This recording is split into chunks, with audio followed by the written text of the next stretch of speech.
भाई प्रणाम। ओम शांति। आज आपण आमर चैनल रे अछंती एकेएम क्रिएशन को आपण को स्वागत करुछि। कारण आपण आध्यात्मिक चेतनार शीर्ष स्थान रे अछंती मु जदी कहिबी, कारण मोर अनुभव भितर मु आपण को जानिछि। किंतु आपण गोटे जिनस भविष्य साहित्य संसद माध्यम रे आमर शिक्षा साहित्य संस्कृति परंपरा को नहीं गोटे पुस्तक बाहरी। आपन को मु बर्तमान प्रेजेंट करिले, आपन टिके हम दर्शक मान पाखे रखंतु।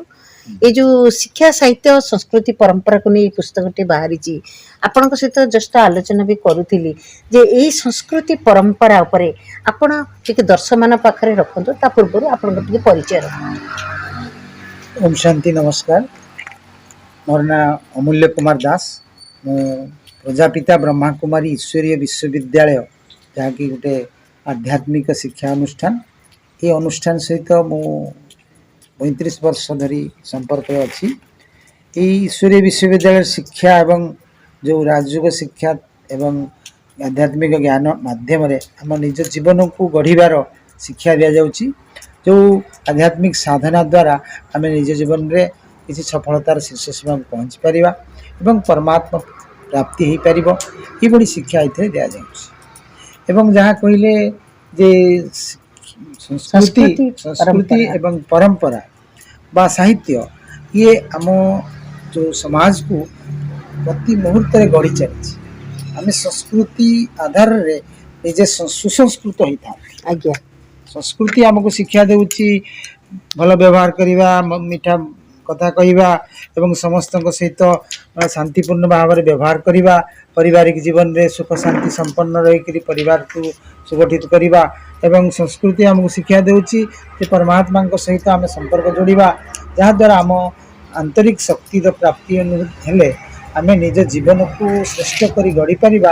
एवं आम जिते ईश्वरीय ज्ञान बा ईश्वरीय शक्ति प्रेरणा चलवा ताले आमको देखिकी आम परिवार अन्य सदस्य माने अनुप्राणित हेबे, से माने मध्य सत्मार्ग रे बा सदाचारी हेबे एवं आम परिवार को देखिकी अन्य पड़ोसी माने मध्य अनुप्राणित हेबे। तेणु प्रत्येक व्यक्तिर चरित्र द्वारा व्यक्तिर चरित्र रे विश्व परिवर्तन होछि। तेणु आम संस्कृति सनातन संस्कृति, जो संस्कृति सर्वप्राचीन संस्कृति, जो संस्कृति सारा विश्व को वसुधैव कुटुंबकम शिक्षा देइछि। सारा वसुधा गोटे परिवार थिला, ईश्वर जदि एक एवं विश्व जदि एक, तेणु परिवार भी मध्य विश्वर अनेक धर्म थांतु मध्य अनेक फूल को एकाठी करदेले गोटे सुंदर फूल पुष्पगुच्छ हो जाए, जोटा कि आम उपहार दौचे।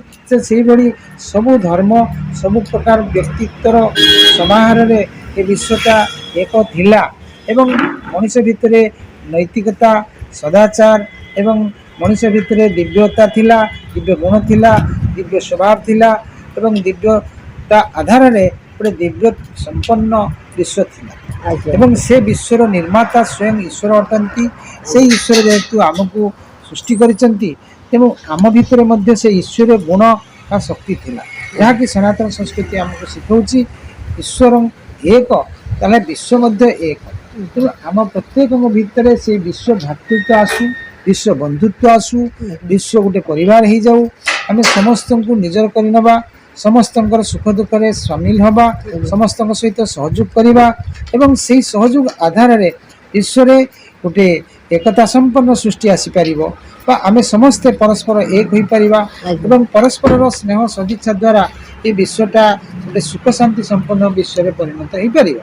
तेणु वर्तमान समय जो मनुष्य भितर भेदभाव सृष्टि हो जाइए, धर्मवाद सृष्टि हो जाइए, समाज भितर जो विभेद सृष्टि हो जाइए, से समाज को केमती गढ़ी पारिबा, श्रेष्ठ समाज तैयारी करि पारिबा, से भली एक ज्ञान बा से भली संस्कृति बा से भली भाषा आम भितर भाषा आम साहित्य से भली सृष्टि होगा दरकार। आ विशेषकर भविष्य साहित्य संसद जहाँ एक लेखा मु पढ़िली, जो लेखारे से सनातन संस्कृति बा सनातन परंपरा विषय रे उल्लेख करा जाइछि। मानव जाति को उत्थान करिबा पई, मानव चरित्र को उत्थान करिबा पई जो शिक्षा दिखाई, से शिक्षा निश्चित भाव में समस्त उपादेय अटे। तेणु यही साहित्य को ये साहित्य सहित आम जड़ित हवा, ଏ ସାହିତ୍ୟକୁ ପଠନ କରିବା ଏବଂ ଏ ସାହିତ୍ୟକୁ ପ୍ରଚାର ପ୍ରସାର କରିବା, ଯାହାଦ୍ୱାରା କି ଆମ ସନାତନ ସଂସ୍କୃତି ଯେଉଁ ବିରଳ ସଂସ୍କୃତି, ଯେଉଁ ସାରା ବିଶ୍ୱରେ ପୁରାତନ ସଂସ୍କୃତି, ସେ ସଂସ୍କୃତିର ପୁଣି ପୁନରୁଦ୍ଧାର ହୋଇପାରିବ। ସମସ୍ତ ବ୍ୟକ୍ତି ସେମାନେ ସବୁ ଏ ଧର୍ମକୁ ଭୁଲି ଗୋଟିଏ ଧର୍ମରେ ବା ଗୋଟିଏ ପରମାତ୍ମାଙ୍କର ପରିବାରରେ ସାମିଲ ହୋଇପାରିବେ। ଆଜ୍ଞା ଆଜ୍ଞା ବହୁତ ସୁନ୍ଦର। ଆପଣ ମାନେ ପୁରା ସବୁ ମାନେ ଶାନ୍ତି, ଆଧ୍ୟାତ୍ମିକତା, ସନାତନ ଧର୍ମ ଆଉ ସଂସ୍କୃତି ପରମ୍ପରା ସାହିତ୍ୟ ଉପରେ ପୁରା ସବୁ କିଛି ଆପଣଙ୍କର ଗୋଟିଏ ସ୍ୱରରେ ଭାସି ଆସିଲା, ଆମ ଦର୍ଶକମାନଙ୍କ ପାଖରେ ପହଞ୍ଚିଲା। ନିଶ୍ଚିତ ଭାବରେ ମୋର ଦର୍ଶକମାନଙ୍କୁ ଅନୁରୋଧ ବି ଯେ ଆଜି ଆମର ଅମୂଲ୍ୟ ଭାଇ ଆଉ ସୁନ୍ଦର ଭାବରେ ଆପଣମାନଙ୍କୁ ଏଇ ସଂସ୍କୃତି ପରମ୍ପରା ଉପରେ ଏଇ ଯେଉଁ ପୁସ୍ତକଟି ମୁଁ ବର୍ତ୍ତମାନ ତାଙ୍କୁ ପ୍ରେଜେଣ୍ଟ କରିଛି। ଆଉ ସିଏ ନିଶ୍ଚିତ ଭାବେ ପଢ଼ିବେ, ଅଳ୍ପ ପଢ଼ିକି ସେ କହିଛନ୍ତି, କାରଣ ତାଙ୍କର ଅନୁଭବ ଅନୁଭୂତିରୁ ସେ ବହୁତ କିଛି ଆମକୁ କହିଲେ, ଆମେ ଶୁଣିବା ଆଉ ସମସ୍ତଙ୍କ ପାଖରେ ସେୟାର କରିବା। ଜୟ ଜଗନ୍ନାଥ। ଆପଣଙ୍କ ମୂଲ୍ୟବାନ ସମୟ ଦେଇଥିବାରୁ ଆପଣଙ୍କୁ ମଧ୍ୟ ଅନେକ ଅନେକ ଧନ୍ୟବାଦ, ପ୍ରଣାମ। ଓମ୍ ଶାନ୍ତି, ଓମ୍ ଶାନ୍ତି।